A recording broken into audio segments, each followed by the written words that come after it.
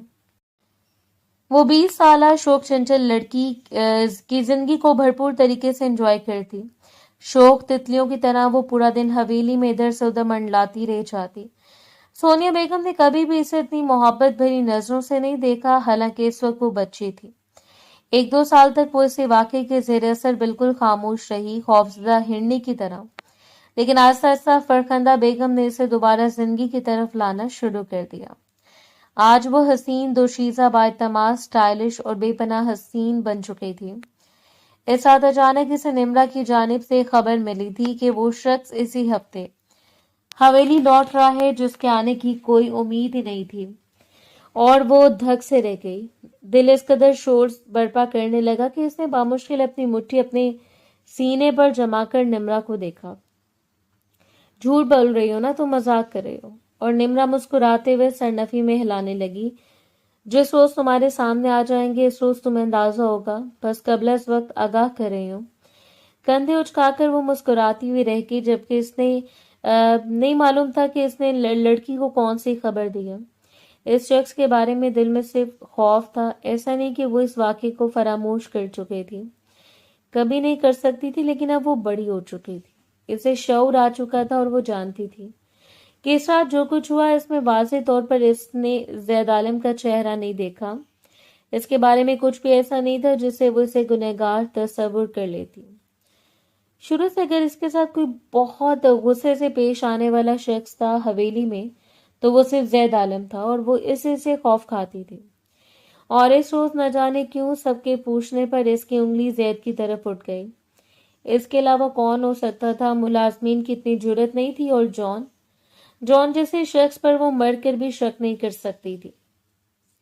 وہ شخص جس نے اس کے ایک بہترین دوست ہونے کا کردار نبھایا، جو نمرا کی محبت تھا، نمرا کو پسند کرتا تھا، اس سے منسوب تھا، وہ شخص کبھی بھی اس کی عزت پر ڈاکہ نہیں ڈال سکتا تھا۔ اگر ایسا ہوتا تو وہ ایک بار پھر کوشش کرتا، بار بار کرتا، یا پھر کبھی اسے نظروں میں باور کروا دیتا، لیکن جان کے پاس بیٹھتے ہوئے مسکرا کر اسے راز و نیاز کرتے ہوئے اسے کبھی بھی شک نہیں گزرا، اور گھوم پھر کر مرکز میں صرف زید عالم رہ جاتا۔ وہ ہفتہ اس نے کس طرح گزارا تھا وہی جانتی تھی۔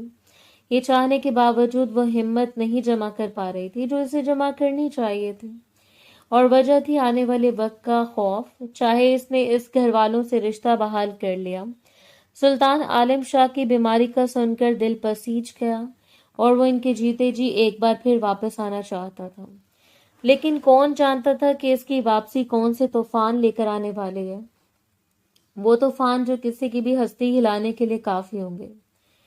وہ شام ایک ہنگامہ خیز شام تھی۔ سونیا بیگم کے چہرے کی رونق ہی نرالی تھی۔ یوں لگ رہا تھا جیسے ایک عرصے کے بعد حویلی والوں نے مسکرانا سیکھ لیا ہے، جیسے در و دیوار سے رونق ٹپک رہی تھی، حتیٰ کہ اس کی ماں فرخندہ بیگم بھی بے تحاشا خوش اور مطمئن تھی۔ آخر ان کا اکلوتا بھتیجا اتنے عرصے کے بعد حویلی واپس آ رہا تھا۔ وقار صاحب نے ساری زندگی ان سے محبت کی، لیکن اس محبت کو اظہار کی ضرورت محسوس نہیں ہوئی۔ چپ چاپ فرخندہ بیگم کا خیال رکھتے، ان کی ہر شوق کو پورا کرتے، ان کی ہر ضرورت کو مد نظر رکھتے، لیکن چاہنے کے باوجود وہ پہلے جیسی دیوانگی، جنون اور بے تحاشا والہانہ پن کہیں غائب ہو گیا۔ شاید ایک بار ٹھکرا جانے کا سر ان کے ذہن پر ایسا سوار ہوا کہ پھر مل جانے پر بھی انہیں محبوب ویسا نہیں لگا جیسا لگنا چاہیے تھا۔ تاہم فرخندہ بیگم ان کے ساتھ خوش اور مطمئن تھی۔ ہاں، لیکن آج بھی مہینے میں 2 بار وہ مصدق حسن کی قبر پر ضرور جایا کرتی، اور عورت کبھی اس شخص کو فراموش نہیں کر پاتی جسے تو محبت کرنا سکھایا ہو۔ اور مصدق حسن وہ نام تھا جس نے نہ صرف محبت بلکہ انہیں بغاوت کرنا بھی سکھایا تھا، اور پھر محبت کو تکمیل کا درجہ بھی ملا۔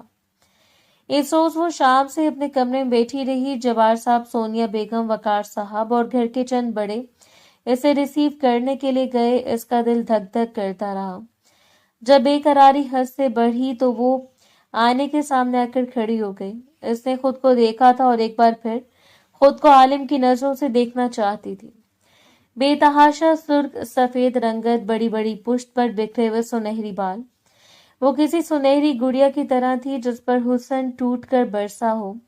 آئینے میں اس نے خود کو یوں دیکھا جیسے کوئی پہلی نظر میں اس پر دل ہار جائے، جیسے کوئی اس کے قریب آتے بہک جائے، لیکن دوسرے لمحے اس کی نظروں میں زید عالم کا چہرہ گھوم گیا۔ وہ 18 سالہ بالغ سا لڑکا جو کسی کی بات تک برداشت نہیں کرتا تھا، اب جانے کیسا ہوگا، وقت نے اسے کتنا بدل دیا ہوگا۔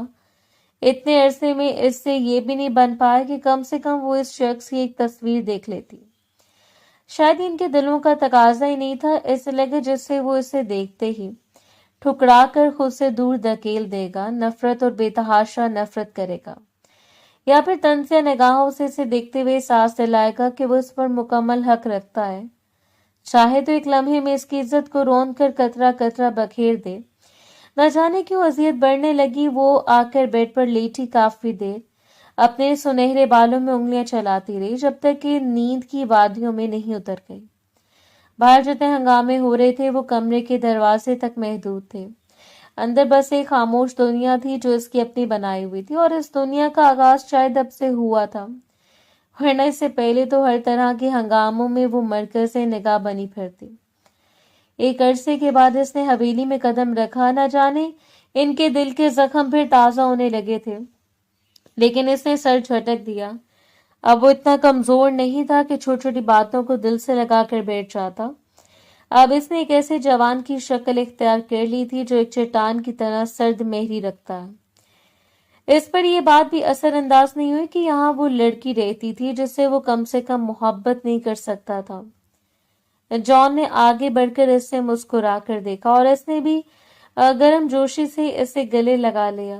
عرصہ بیت گیا، اب اس سے زیادہ اس سے وہ دوری نہیں رکھ سکتا تھا۔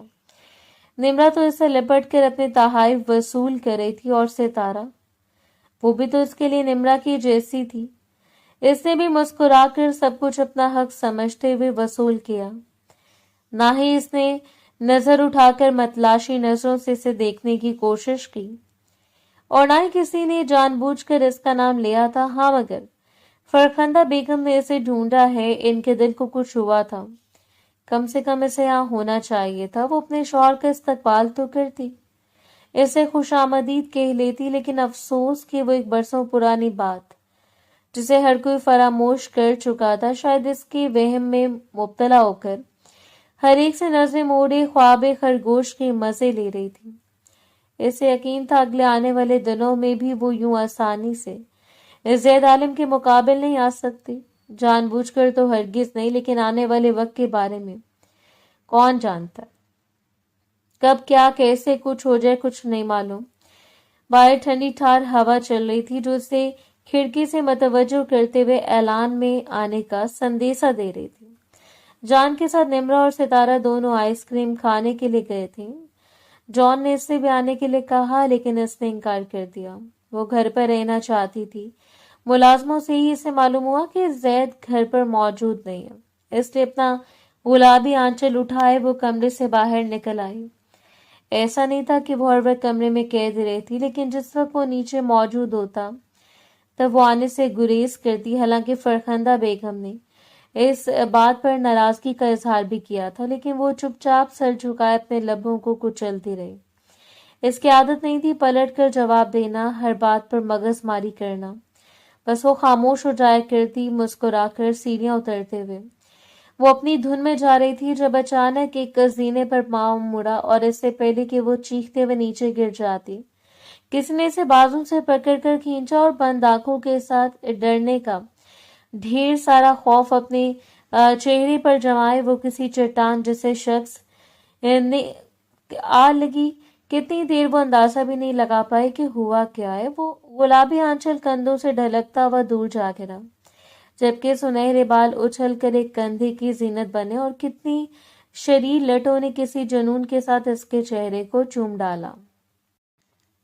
کافی دیر گزرنے کے بعد اس نے بڑی بڑی بھوری آنکھوں کو کھول کر پلٹ کر نیچے دیکھا۔ وہ گری نہیں تھی، بس ہوا میں جھول رہی تھی۔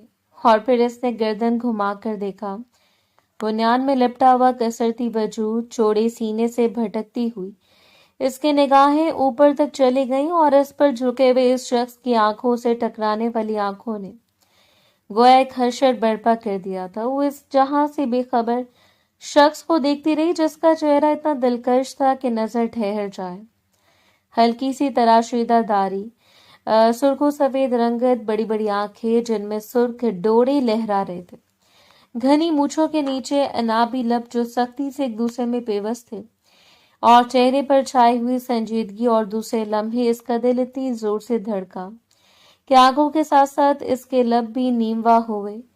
خوف پہلے سے بڑا تھا، سامنے موجود تھا شخص کوئی نہیں ہو سکتا سوائے زید عالم کے، اور وہ وہی تو تھا جو بڑی سنجیدگی سے اسے دیکھ رہا تھا، اور پھر اگلے لمحے سے گھما کر اپنے مقابل لا کر کھڑا کر دیا۔ ابھی تک وہ سمجھ نہیں پائے کہ اس کے ساتھ ہو کیا رہا ہے۔ شاید وہ ورک آؤٹ کر کے آیا تھا اس لیے اس کا حلیہ بتا رہا تھا۔ وہ اپنے بھرے بھرے نشیب و فراز کے ساتھ اس کے سامنے کھڑی تھی۔ چہرے کی معصومیت، حیا، پاکیزگی اور خوبصورتی نے لمحے بھر میں دیوانے مقابل کو اپنی جانب متوجہ کیا، لیکن اگلے لمحے وہ اسے بری طرح کھٹکنے لگی۔ حیرت ہے ابھی تک عادتیں نہیں بدلی تمہاری، بلا اجازت کسی سے لپٹ جانا۔ دانت پیستے ہوئے وہ نہایت سنجیدہ آواز میں طنز کر رہا تھا۔ ان دونوں کے درمیان ایک عرصے بعد پہلی ملاقات تھی، نہ سلام نہ دعا نہ کوئی شکوہ شکایات، یعنی اس شخص نے شروعات طنز سے کی اور وہ لڑکی جو ابھی تک اس سے پہچاننے اور اسے تسلیم کرنے کی کوششوں میں نڈھال ہو رہی تھی، اپنی پلکوں کو گرائے پلٹ کر اپنی گلابی باہر بھاگتی چلی گئی۔ وہ دیر تک اس کی پشت کو دیکھتا رہا۔ اس کے لہرانے والے بال کچھ تھے، ایک طلسم سا جس نے اسے اپنی لپیٹ میں لے لیا۔ ارد گرد عجیب سی دل فریب خوشبو چھائی ہوئی تھی، لیکن سر جھٹکتے ہوئے وہ کمرے میں چلا آیا۔ وہ کم سے کم 2 لمحوں سے زیادہ اس سے اپنے لیے باعث توجہ نہیں سمجھتا تھا۔ 2 لمحوں کے بعد اگر سر جھٹک کر نہ گزرے تو یہ چیز اس کی انا پر کاری ضرب کی طرح تھی۔ ہاں، لیکن اسے اقرار کرنا پڑا۔ سامنے موجود لڑکی بے تحاشا حسین ہے، بالکل اس طرح جس طرح وہ بچپن میں کسی سنہری گڑیا کی طرح حسین ہوتی، جس نے پوری ہو، اور شاید اب بھی اس کا یہی ارادہ تھا۔ وہ شہزادیوں جیسا حسن لے کر ہر ایک دل پر راج کرے گی۔ شاید ملاقات جیسی بھی تھی، لیکن پہلی ملاقات ہو چکی تھی اور اب وہ مزید اس شخص سے چھپ کر نہیں رہ سکتی تھی۔ ایک ہی گھر تھا، ایک ہی پورشن میں کھانا کھایا جاتا، اور ایسا ممکن بھی نہیں تھا کہ وہ سب لوگ ایک دوسرے سے دور دور رہتے۔ ڈنر کے وقت وہ باہر آ گئی، سب لوگوں نے اسے حیرت سے دیکھا۔ 2-3 دنوں میں وہ پہلی مرتبہ باہر آ کر کھانا کھا رہی تھی۔ اس میں ہمت نہیں تھی، سو فرخندہ بیگم چپ چاپ ملازمہ کے ذریعے اس کے کمرے میں کھانا بھجوا دیا کرتی۔ فرخندہ بیگم کے پاس مسکرا کر بیٹھتے ہوئے وہ اپنے لیے کھانا نکالنے لگی اور تبھی وہ سیڑھی اترتا ہوا سر اٹھا کر انہیں نہیں دیکھ پائی۔ اس کی پرسنالٹی کا ایک عجیب سا اثر تھا جو پوری حویلی کو اپنی لپیٹ میں لے لیتا۔ سلطان شاہ نے مسکراتے ہوئے رشک سے اپنے پوتے کو دیکھا۔ سب کو سلام کرتے ہوئے وہ اپنے باپ کی قریب ہی کرسی کھینچ کر بیٹھ گیا۔ جان کے ساتھ وہ کاروبار کے معاملات ڈسکس کر رہا تھا، جبکہ نمرا اس کے پہلو میں بیٹھی ہوئی تھی۔ اب تم بھی آرام کرو، ختم کرو، آ کر بزنس کو سنبھالو اور طاہر کو اجازت دو کہ وہ چپ چاپ آرام کرے۔ جان کی بات پر وہ مبہم سا مسکرایا۔ بیرون ملک اتنا عرصہ گزارنے کے بعد اس نے یہی چیز تو نہیں سیکھی تھی، فراغت۔ وہ خود بھی یہی چاہتا تھا۔ جی بالکل، اور اب جلدی سے شادی کر کے مجھے بھی موقع دیں گے، میں آپ سے ڈھیر سارا نیک وصول کروں۔ اور نمرا کی شوق بات پر وہ وہاں دور بیٹھی ہوئی لڑکی کو اچانک پھندہ لگا۔ اس نے بے اختیار ہاتھ بڑھاتے ہوئے پانی کا گلاس اٹھا کر لبوں سے لگا لیا۔ انگلیوں کی لرزش واضح تھی، جبکہ ایک سنجیدہ نگاہ اس پر ڈالنے کے بعد وہ پلٹ کر نمرا کو دیکھنے لگا۔ اچھا، یعنی بھائی کی شادی کا شوق چڑھا ہے محترمہ کو۔ سب لوگوں نے جیسا سوچا تھا اس نے ویسا رد عمل نہیں دیا۔ حالانکہ جب بھی اسے شادی سے رخصتی کی بات کی جاتی وہ نہایت بدمزگی سے بات بدل دیتا، لیکن اس وقت وہ مبہم سے مسکراہٹ کے ساتھ نمرا کو دیکھ رہا تھا۔ ٹھیک ہے، کوئی اچھی سی لڑکی ڈھونڈ کر آپ کا یہ شوق بھی پورا کر دیتے ہیں۔ جبکہ وہ چپ چاپ کھانا کھاتی رہی، جیسے یہاں اس کے متعلق کوئی بات ہو ہی نہ رہی ہو۔ یعنی آپ کو ایک اور اچھی سی لڑکی ڈھونڈنی ہے؟ نمرا نے آنکھیں گھما کر اسے دیکھا اور وہ ہلکا سا مسکرایا۔ بالکل۔ کیا تمہیں نہیں لگتا کہ تمہاری بھابھی تمہارے بھائی کی پسند کی ہونی چاہیے، جسے لوگ ٹھہر کر دیکھیں جیسے تمہارے بھائی کو دیکھتے ہیں؟ وہ شاید اپنی خوبصورتی کا تکبر کر رہا تھا یا اسے لگا آج بھی وہ اپنی انا اور ضد کو کتنا عزیز رکھتا ہے۔ اس کی آنکھوں میں بے مقصدی نمی ابھرنے لگی۔ آنکھوں کو چھپکتے ہوئے اس نے خود کو کھانے کی جانب متوجہ کیا۔ ذرا سا سیٹل ہونے دیں، وہ بھی کر لیں گے شادی۔ کیوں ان کے پیچھے پڑی ہو؟ کہیں یہ وجہ تو نہیں کہ تم چاہتی ہو کہ بھائی سائڈ پر ہو اور تمہارا؟ جان نے جان بوجھ کر شرارت سے اپنی بات کو ادھورا چھوڑ دیا، جبکہ نمرا سرخ چہرے کے ساتھ جان کو دیکھتی دانت پیس کر خاموش ہو گئی۔ سب کے سامنے اسے بات شرمندہ کر رہی تھی، جبکہ جان دل فریبی سے مسکرایا۔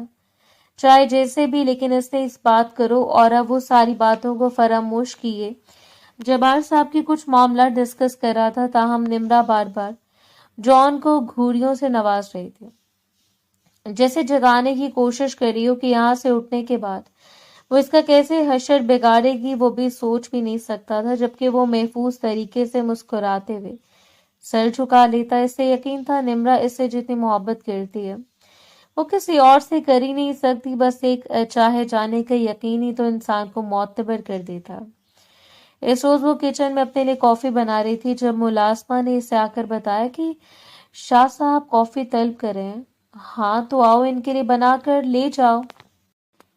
اس نے پلٹ کر ملازمہ کو دیکھا۔ وہ دراصل شاہ صاحب میرے ہاتھ کی بنی ہوئی کافی نہیں پیتے، ان کے لیے کافی سے بیگم صاحبہ بناتی ہیں، لیکن اب ان کی طبیعت خراب ہے اور وہ دوا لے کر آرام کر رہے ہیں۔ میں کھانا لے کر کوارٹر میں جا رہی ہوں، آپ جانتی ہیں میرے بچے انتظار کر رہے ہیں، اگر آپ بنا دیں تو، اس نے منمناتے ہوئے کہا، اور نسرین کے چہرے پر ایک نظر ڈال کر وہ گردن پھیر گئے۔ اب اس کے سامنے وہ کیا جتاتی کہ وہ شخص اس کے ہاتھ کی کافی پیے گا ہی نہیں۔ ٹھیک ہے تم جاؤ، فراخ دلی سے اس نے کہہ تو دیا، لیکن اصل مصیبت اب شروع ہوئی تھی۔ اس شخص کے لیے کافی بنانا مسئلہ نہیں تھا، کافی لے کر اس کے کمرے میں جانا سب سے بڑا مسئلہ ثابت ہو سکتا تھا۔ اس لیے بنانے کے بعد وہ کچھ تذبذب کا شکار کھڑی رہی اور بالآخر ہمت جمع کرنے کے بعد اس کے کمرے کی جانب چل پڑی۔ کل یہ سب اسے تو کرنا ہے، اس کی جلی کٹی باتیں سننے کی عادت نہیں ڈالو گی تو زندگی کیسے گزرے گی؟ منمناتے ہوئے وہ اپنے آپ کو قائل کر رہی تھی، محترم کوئی اچھی سی بھابھی لانے کے خواب دیکھ رہے ہیں اور تم زندگی گزارنے کی تجویزیں ڈھونڈ رہی ہو۔ خود کو ملامت کرتے ہوئے اس نے سر جھٹکا اور دروازے تک آ گئی۔ دستک پر اندر سے کوئی جواب نہیں آیا۔ ہینڈل پر ہاتھ رکھ کر اس نے آہستگی سے دروازہ کھولا اور سامنے کا منظر واضح تھا۔ وہ بستر پر بیٹھا اپنا لیپ ٹاپ کھولے کسی سے بات کر رہا تھا۔ نسوانی آواز تھی۔ ایک لمحے کے لیے اس کا دل دھڑکا۔ ایک نظر اسے دیکھنے کے بعد سائڈ ٹیبل پر کافی رکھی، جبکہ اب اس کی جانب متوجہ ہو چکا تھا۔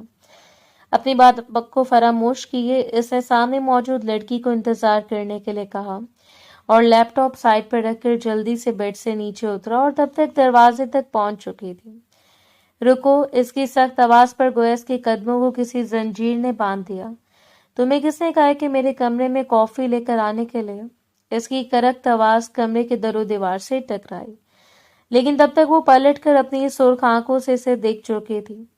وہ کان سی سنہری گڑیا دیکھنے والوں کو مسمرائز کر رہی تھی، لیکن مقابل اتنا دل پھینک قسم کا مرد نہیں تھا کہ اس کے حسن کی جلووں پر نچھاور ہو کر دل اس کے قدموں میں رکھ دیتا۔ آپ تیمی کے ہاتھ کی چائے پیتے ہیں، وہ دوا لے کر سو رہی ہیں، اس لیے۔ وقار صاحب اور جبار صاحب آپس میں کزنز تھے، لیکن چونکہ جبار صاحب عمر میں بڑے تھے اس لیے وقار صاحب کے بچے نے تایا بھوئی کہا کرتے اور ان کی دیکھا دیکھی وہ بھی جبار صاحب کو تایا بھوئی کہا کرتی۔ اس شخص کے علاوہ تو اسے آج تک کسی نے باور نہیں کروایا کہ وہ حویلی کی بیٹی نہیں بلکہ مصدق حسن کی اولاد ہے۔ ان کے لیے وہ ان کی اپنی بیٹی تھی۔ بہانے تلاش کر رہی ہو میرے قریب آنے کے۔ اس بار قدم بڑھا کر اس کے قریب آ کر اس نے مضبوطی سے اس کا بازو پکڑا اور گھماتے ہوئے اسے دیوار سے لگا لیا، تاکہ ایک بار پھر مجھے ٹارگٹ کر سکو، ایک بار پھر مجھے مجمع میں ذلیل و رسوا کر کے یہاں سے نکال سکو۔ آخر کون سی پرانی دشمنی ہے میرے ساتھ؟ غراتے ہوئے اس کے کان قریب وہ اتنی جان لیوا سرگوشی کر رہا تھا کہ مقابل کا دل اتنی شدت سے دھڑکا کہ گویا کانپ کر پورا وجود رہ جائے۔ اپنی بڑی بڑی آنکھیں اٹھا کر اس نے خود پر جھکے ہوئے شخص کو دیکھا۔ اپنے دل سے غلط فہمیاں نکال کیوں نہیں دیتی؟ کبھی تو مثبت سوچ لیا کریں۔ اور اس کے اتنا کہنے کی دیر تھی کہ وہ بڑی سختی سے اس کے چہرے کو دبوچ چکا تھا۔ یعنی تمہارے بارے میں مثبت سوچوں؟ اس بار وہ طنز کر رہا تھا۔ یا تمہیں نہیں لگتا کہ یہ تذلیل کا آخری درجہ ہے کہ تم میری دسترس میں ہو لیکن میں تم پر اپنا حق ظاہر نہیں کرتا؟ تو ہم سے کسی حق کی طلبگار نہیں ہوں۔ دونوں کی آنکھیں ایک دوسرے سے سیٹ کر آئیں اور لرزتے اور اس نے ہاتھ بڑھا کر اس کے سینے پر ہاتھ رکھ کر اسے دور دھکیل دیا۔ میں اس چیز کی مطمئنی بھی نہیں ہوں۔ اس نے ہمت دکھائی اس سے پہلے کہ وہ آگے بڑھتا۔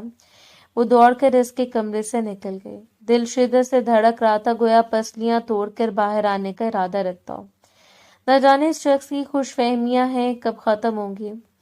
اس نے سوچ لیا وہ دوبارہ کبھی بھی اس کے قریب نہیں بھٹکے گی، لیکن حالات ہی کچھ ایسے پیدا ہو جاتے کہ اسے بار بار اس شخص کے ارد گرد من لانا پڑتا اور وہ ہر بار اسے طنزیہ نگاہوں سے دیکھتے ہوئے تذلیل کا نشانہ بنا دیتا۔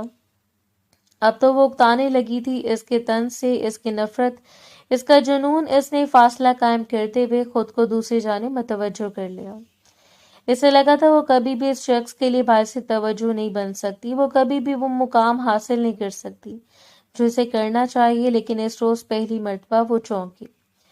لاؤنج میں سب لوگ موجود تھے، سو وہ بھی سب کے ساتھ بیٹھی لڑکیوں سے بات کر رہی تھی جب اچانک جان اس کے قریب آیا۔ صوفے پر بازو ٹکا کر وہ جھکا، بڑی دل فریب نگاہوں سے انہیں دیکھتے ہوئے سرگوشی کر رہا تھا، جبکہ دور بیٹھے ہوئے شخص کی نظریں بھٹک بھٹک کر جان کی جانب جا رہی تھی، جو ساری لڑکیوں سے بات کر رہا تھا، لیکن اس سے بات کرتے ہوئے جیسے اس کی محترمہ کا چہرہ جگمگا رہا تھا ویسے کسی کا بھی چہرہ نہیں جگمگا رہا تھا۔ اور پھر نہ جانے کیا بات ہوئی، جان نے بے اختیار اپنا ہاتھ آگے بڑھایا اور اس نے جان کے ہاتھ پر تالی دے ماری۔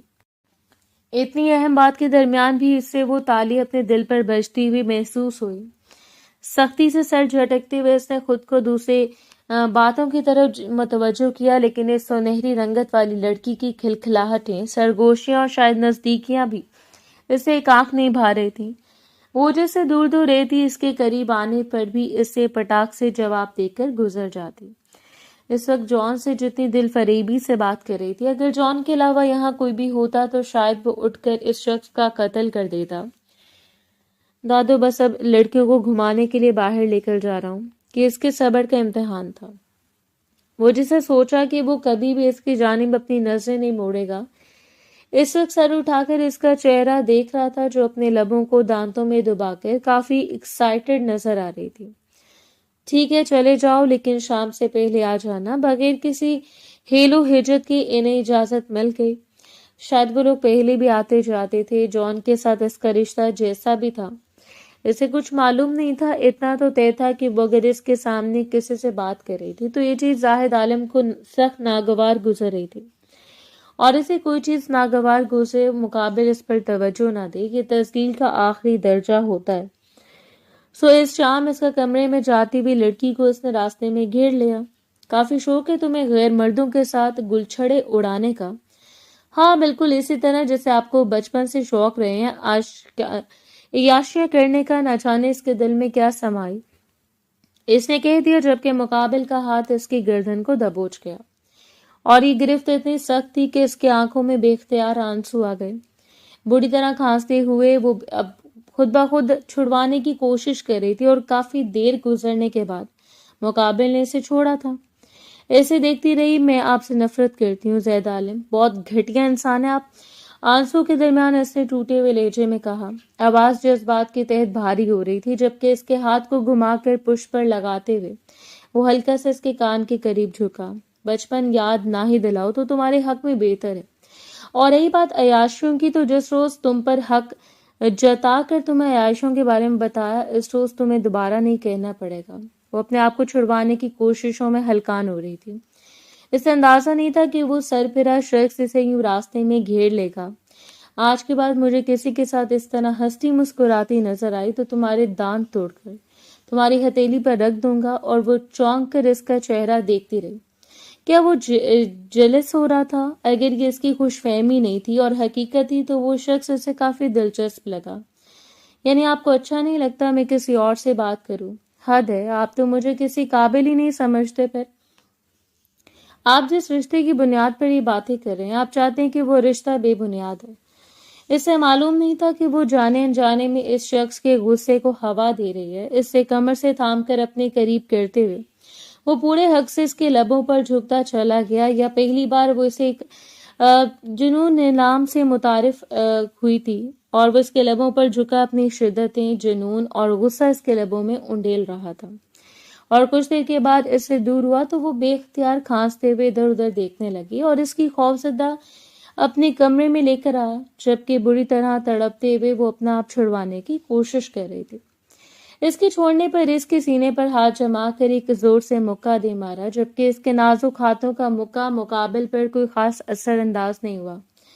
یعنی تمہیں تھوڑا سا ڈیمو دے دوں تاکہ تمہیں اندازہ ہو کہ رشتہ بے بنیاد ہے یا با بنیاد۔ آخر تم بھی 20 سال کی ہو چکی ہو، جذبات تو سب کے اندر ہوتے ہیں۔ آنکھ دبا کر بے باکی سے اسے کمر سے تھامتے ہوئے ایک بار پھر اس کے چہرے پر جھکنے لگا، جب نہ جانے اس کے دل میں کیا سمائے کہ اس نے ہاتھ گما کر اسے تھپڑ دے مارا، جبکہ تھپڑ مارنے کے بعد اسے اندازہ ہوا تھا کہ اس نے کتنی بڑی غلطی کر دی ہے۔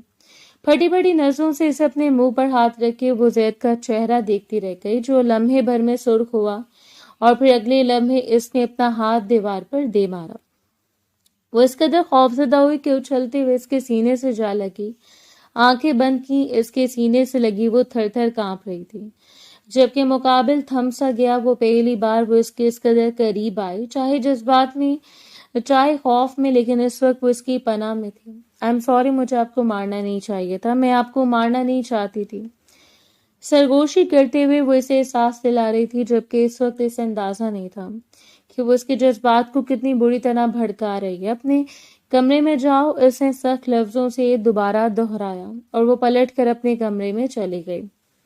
کمرے میں جانے کے بعد دروازہ بند کیے وہ وہیں دیوار کے ساتھ لگ کر گھٹنوں پر سرکے رو پڑی۔ یہ کیا مصیبت تھی؟ اذیت کے علاوہ اس تعلق میں کچھ بھی نہیں تھا، اور یہ اذیت اب اس اندر سے نگلتی جا رہی تھی۔ اس نے سوچ لیا کہ وہ دادوں سے بھی خود بات کر لے گی، انہیں سمجھائے گی کہ یہ رشتہ ہے، کوئی بھی حیثیت نہیں رکھتا اس کے لیے اسے ابھی، اور اسے وہ ختم کر دینا ضروری ہے۔ اس نے سوچ لیا۔ خود کو تسلی دے کر ایک بار پھر وہ کاموں میں مصروف ہو گئی، یہ جانے بغیر کہ وہ مقابل کے غصے کو ہوا دے چکی ہے۔ اب وہ کرے گا شاید اس نازک سی لڑکی کے جو وہم و گمان میں بھی نہیں ہوتا۔ تاہم اگلے 2 دن گزارنے کے بعد اسے اندازہ ہو چکا تھا کہ جب آغا جان نے رخصتی کی بات گھر میں کی تو وہ حیران و پریشان انہیں دیکھتی رہ گئی۔ زید کی بھی یہی خواہش ہے اور ہم سب بھی یہ چاہتے ہیں اسی ماہ کے آخر کی کوئی تاریخ رکھ کر رخصت کر کے بچوں کا فرض ادا کر دیتے ہیں۔ ان کا فیصلہ ہمیشہ کی طرح حتمی فیصلہ تھا اور کوئی بھی انہیں انکار کی جسارت نہیں کر سکتا تھا۔ آخر وہ اس گھر کے سربراہ تھے۔ حویلی کے سربراہان کی تو گویا درینہ خواہش پوری ہو گئی۔ حویلی میں ہنگامے اپنے عروج پر تھے اور ایسے میں اس کا دھڑکتا ہوا دل نہ جانے کتنے خدشے اور وسوسوں میں مبتلا تھا۔ دل کی دھڑکن ہر بار بے ترتیب ہو جاتی، ہر بار راتوں کو جاگ کر وہ سوال پر سوال سوچتی رہتی، اور حیرت کی بات یہ تھی کہ ان تمام سوالوں کے جوابات کسی کے پاس نہیں تھے۔ سب کی خوشی کی خاطر اپنی ماں کے لیے وہ بھی تیاریاں کر رہی تھی، لیکن ہر آنے والا دن اس سے گویا ایک مصیبت کے قریب لا رہا تھا۔ اور بالآخر وہ دن بھی آ گیا جس دن وہ بڑے ٹھاٹھ سے اس کے نام کی مہندی اپنے ہاتھوں پر لگانے کے لیے تیار تھی۔ زرد رنگ کی انارکلی میں پھولوں کی جولری پہنے لائٹ سے میک اپ کے ساتھ اس کا سراپا جگمگا رہا تھا۔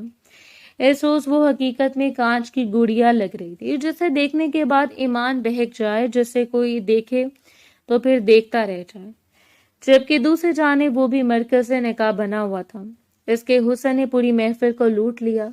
اگر انسان کے پاس پیسہ ہو اور عیاشی ہو تب یہ چیزیں اسے بے تحاشا حسین بنا دیتی ہیں، اور غریبی چہرے کی چمک کو زائل کر دیتی ہے۔ وہ اس کے پہلو میں آ کر رسم کے لیے بیٹھی تو بھی دل گویا اچھل کر حلق میں آ گیا۔ نہ جانے کیوں اس سے اتنا ڈرنے لگی تھی، حالانکہ آج تک اس نے خود کو مضبوط رکھا، خود کو تسلی دی، دلاسے دیے، لیکن ایک جانا انجانا سا خوف اس کی رگوں میں پھیلتا چلا گیا۔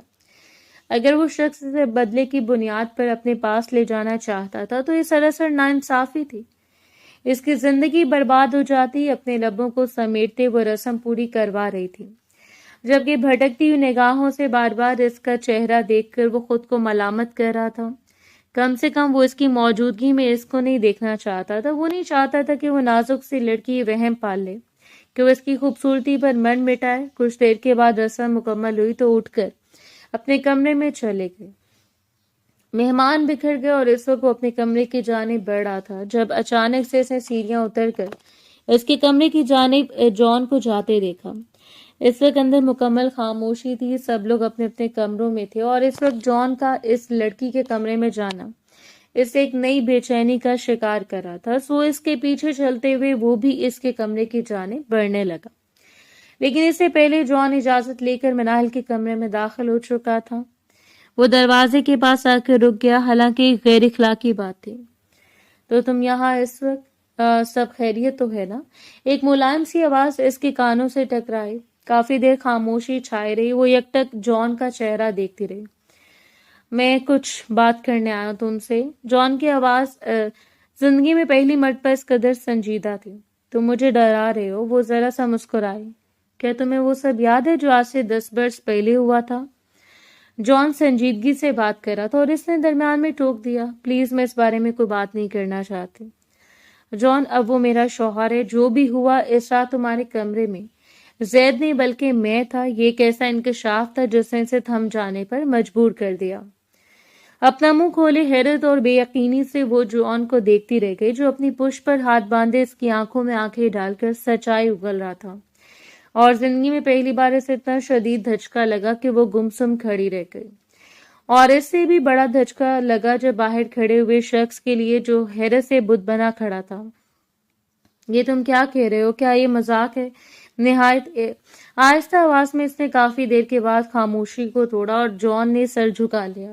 کاش یہ مذاق ہوتا، لیکن یہ مذاق نہیں ہے۔ میں نے ایک عرصہ یہ بات صرف اپنے تک محدود رکھی، لیکن اب جب تمہاری عملی زندگی کی شروعات ہو رہی ہے تو تمہیں یہ بات بتانا میرے ضمیر پر پڑا رہنے والا ایک بوجھ ہے جو ساری زندگی پڑا رہے گا۔ اس کی وجہ ساری حیرت اور بے یقینی کو بھلائے اس وقت وہ مضبوط لہجے میں بولی، میں تم سے نفرت کرتا تھا صرف اس لیے کیونکہ تمہاری ماں نے میری ماں کی جگہ لے لی۔ اس نے اس بات کا آغاز کیا، فرخندہ امی جنہوں نے میری ماں کی ہستی بستی زندگی میں افراتفری مچا کر رکھی تھی۔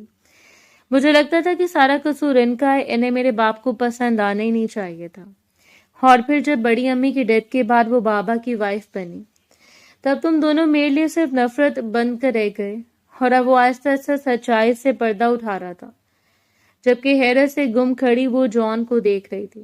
اس رات میں سے نفرت میں تمہارے کمرے میں آیا، شاید میرے کچے ذہن میں بیٹھنے والی نفرت بہت طاقتور تھی، لیکن آہستہ آہستہ وہ سب کچھ میرے دل سے نکل گیا۔ جب مجھے ان سے ایک ماں کی محبت ملی تو تم ایک اچھی دوست ثابت ہوئی۔ تب یقین کرو میں نے سب کچھ بھلا دیا، لیکن وہ رات نہیں بھول پایا۔ اس شخص نے حقیقت سے پردہ اٹھا دیا تھا۔ باہر کھڑا ہوا شخص بے یقین کھڑا رہا، اسے لگا اسے دروازے سے پلٹ جانا چاہیے، اگر وہ چاہتا تو آگے بڑھ کر اس کے گریبان پکڑ لیتا، لیکن وہ نہیں کر پایا۔ اس رات جان ساری حقیقت بتانے کے بعد معافی کا طلبگار تھا، لیکن اس نے جان کو خالی ہاتھ بھیج دیا۔ کچھ چیزیں بر وقت معاف نہیں کی جاتی، وقت لگتا ہے، جس طرح جان کو معافی مانگنے میں وقت لگا تھا، بالکل اس طرح سے معاف کرنے میں بھی وقت لگے گا۔ اور نہ جانے کتنی دیر بیٹھ کر روتی رہی، پچھتاوے کے علاوہ ارد گرد کچھ نہیں تھا۔ اس رات انہیں اندازہ ہوا کہ وہ دونوں ایک ایسی جنگ لڑ رہے تھے جس میں وہ دونوں ہی قصوروار نہیں تھے۔ وہ چاہنے کے باوجود سارے جہاں کے سامنے چرچا نہیں کر پایا۔ اسے اپنی بہن کی زندگی عزیز تھی، اس کی خوشیاں بھی۔